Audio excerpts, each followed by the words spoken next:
Chairman Green, Ranking Member Thompson, and distinguished members of the committee, thank you for the opportunity to testify before you today. Over the last few years, Human Rights First has documented the horrific harms inflicted on people due to the Remain in Mexico and Title 42 policies. I personally witnessed the first days of the implementation of Remain in Mexico from Tijuana under the Trump administration, and the final days of the Title 42 policy from Matamoros and Reynosa last month. My testimony focuses on a few key areas. First, our laws and treaties rightly allow people seeking protection from persecution to seek asylum, and asylum is both morally just and politically popular. Second, not only did Trump administration policies like Remain in Mexico and Title 42 evade and violate refugee law, but they spurred chaos and inflicted massive human suffering. Third, the Biden administration should swiftly end its asylum ban, which endangers the lives of refugees and is inconsistent with the law, as were the Trump administration's bans on asylum. Fourth, as Human Rights First's experts on extremism and anti-Semitism have detailed, rhetoric painting migrants and asylum seekers as threats or invaders fuels white supremacist conspiracy theories and violence. It must be countered. Finally, Congress and the Biden administration should work together to implement effective strategies and provide the necessary resources to address challenges at the border and properly staff safe, effective, fair asylum adjudications. The crisis we're facing is a humanitarian one, and it's global. In my written testimony, I outlined the ways in which human rights situations have deteriorated in countries in the Americas, including Cuba, Guatemala, Haiti, Nicaragua, and Venezuela, pushing people to flee in search of protection, safety, and stability. The reality is that the vast majority of the world's refugees are hosted by other countries, and here in the Americas, other countries are hosting refugees as well. 6 million of the 7 million Venezuelans who have fled are hosted in countries in Latin America and the Caribbean.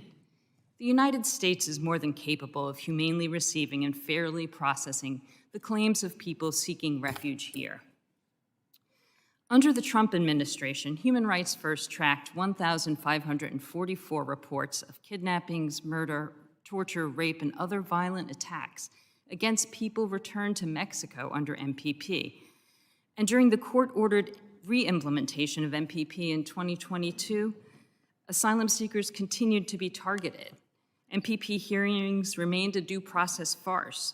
Many asylum seekers were abducted while traveling through border regions to attend hearings or directly outside U.S. ports of entry before or after their hearings. MPP also wasted government resources. DHS's analysis concluded it diverted resources from other migration priorities. In June 2020, the Supreme Court confirmed the DHS secretary had authority to end the policy. Asylum seekers and migrants returned to Mexico under Title 42 similarly suffered kidnappings, rapes, and other attacks. The Trump administration returned well-known political activists from Nicaragua directly back to their country of persecution. Human Rights First has tracked over 13,480 reports of kidnappings, torture, and other attacks against asylum seekers and migrants during the Biden administration.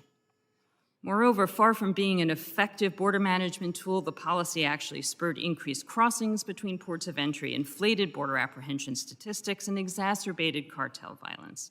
Ending Title 42 does not mean that the U.S. border is open. It means U.S. immigration and refugee law can no longer be evaded by specious invocation of public health authority. The Biden administration has taken important steps towards expanding refugee resettlement from the Americas and some regular pathways to the U.S. through parole. As outlined in my testimony, the Department of Homeland Security has legal authority to parole individuals into the country and legal authority to release people from detention. The use of these legal authorities do not mean the border is open. In conclusion, the Biden administration and Congress should work together to uphold refugee law at U.S. borders. Maximizing asylum at ports of entry after years of blockage is essential to end the counterproductive consequences of Trump policies that restricted and blocked access to asylum at ports of entry and pushed populations to cross between. We should enhance support for refugee hosting capacities in other countries, support for strong asylum systems and reception capacities, ramp up, speed up, and strengthen regional resettlement, improve parole and other safe migration policies, implement humanitarian rather than punitive approaches to refugee protection, and take other steps that I've outlined in detail in my testimony. We also need to press the Biden administration to end its asylum ban and to stop subjecting asylum seekers to fast-track processing in CBP custody, as the Trump administration did. Thank you so much. Chairman.